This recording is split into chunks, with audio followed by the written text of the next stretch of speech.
جعرانہ کے سلسلے میں جو 7 طرح کے اعتقادات، 7 طرح کی سوچ ہمارے جو بھائی رکھتے ہیں وہ صحیح نہیں ہے۔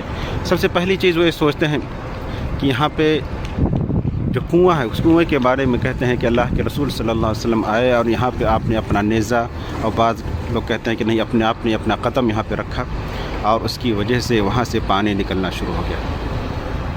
یہ معجزات ہو سکتے ہیں، لیکن اس کے صحت کے لیے کہ یہ صحیح ہے یا صحیح نہیں، اس کے بارے میں مکمل طور پہ کوئی ثبوت نہیں ہے کہ ہاں ایسا ہے۔ دوسری چیز، اس پانی کی جو کہتے ہیں کہ جو پانی، یہ کنواں ہے، اس کا جو پانی ہے اس کی برکت کے سلسلے میں لوگ خیال کرتے ہیں، لوگ غلط سوچتے ہیں کہ اس میں برکت ہے۔ نہیں، شریعت میں اگر کسی پانی کی برکت کے سلسلے میں کوئی حدیث یا کوئی روایت، کوئی اقوال ہے تو وہ زمزم کے سلسلے میں بقیہ اس کے علاوہ کسی اور پانی کے سلسلے میں نہیں ہے کہ اس پانی کو پینے کی وجہ سے، اس پانی میں ہاتھ دھلنے کی وجہ سے، پانی کو لینے کی وجہ سے یا پینے کی کچھ بھی ہے اس سے برکت حاصل ہو، کہ پانی سے تبرک حاصل کرنا یہ صحیح نہیں ہے۔ تیسری چیز، اس مسجد کے بارے میں ہمارے بعض بھائی یہ خیال کرتے ہیں کہ اس مسجد میں نماز پڑھنے سے ثواب میں اضافہ ہوگا۔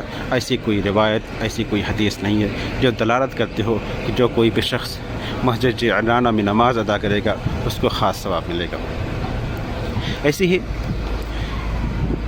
ہمارے کچھ بھائی یہاں پہ آتے ہیں اور اس کے بغل میں قبرستان ہے، اس قبرستان میں جاتے ہیں اور وہاں سے تبرک حاصل کرتے ہیں۔ یہ صحیح نہیں ہے۔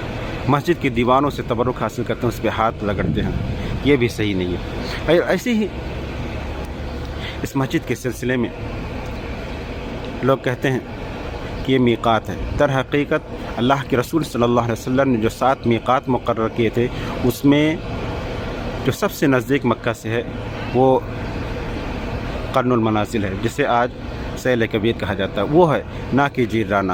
جعرانہ اگر میقات ہے تو اہل مکہ کے لیے ہے، یہاں سے آتے ہیں اور عمرہ کی نیت کر کے چلے جاتے ہیں۔ باقی اور لوگ جو باہر سے آتے ہیں ان کے لیے میقات یہ نہیں ہے۔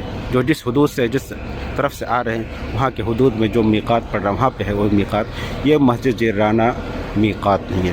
اس طرح سے یہ 7 چیزیں ہیں جو ہم لوگ خیال کرتے ہیں، جبکہ یہ سوچتے ہیں کہ یہ سب چیزیں صحیح ہیں، جبکہ یہ چیزیں کسی بھی طرح سے ثابت نہیں ہیں، نہ ہی اس کے بارے میں کوئی مختہ ثبوت ہے کہ یہ سب چیزیں صحیح ہیں۔ اللہ رب العزت ہمیں اچھے کام کرنے کی توفیق عطا فرمائے، اور وہ کام کرنے کی توفیق عطا فرمائے جسے اللہ کے رسول صلی اللہ علیہ وسلم نے، آپ کے صحابہ رضوان اللہ علیہم اجمعین نے کیا ہے۔